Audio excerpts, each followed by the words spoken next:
పారిశ్రామిక విప్లవం, industrial revolution started in England.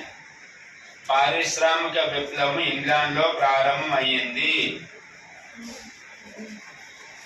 Industrial revolution started in England. లేదా London రాసుకొని ఏం కాదు, మీనింగ్ చెప్పాలి. ఇండస్ట్రియల్ రెవల్యూషన్ అంటే ఏంటి?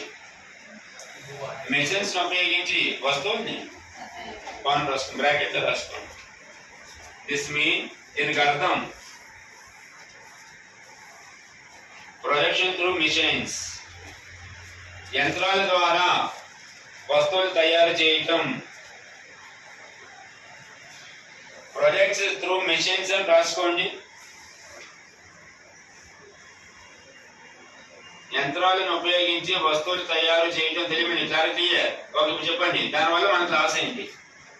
యంత్రాలు ఉపయోగించడం వల్ల మనకు వచ్చిన లాస్ ఏమని అడిగితే, భారతదేశంలో ఇంతవరకు యంత్రాలు ఉపయోగించి చేసేవారు కాదు, చేతితో చేసేవాళ్ళు. ఇప్పుడు యంత్రం ఏం చేస్తుంది? వీళ్ళు 1000 మంది చేసే పనిని యంత్రం ఒక గంటలో చేస్తుంది. దీనివల్ల రైతులు అనేవాళ్ళు, ఆ పని చేసే వాళ్ళందరూ నిరుద్యోగులు అయిపోయారు. ఏ యొక్క రెవల్యూషన్ వల్ల? పారిశ్రామిక విప్లవం.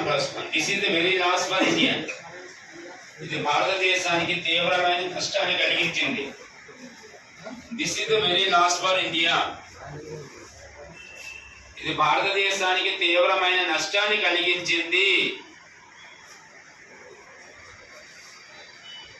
బ్రాకెట్ లో ఫార్మర్స్, రైతులకు నష్టం.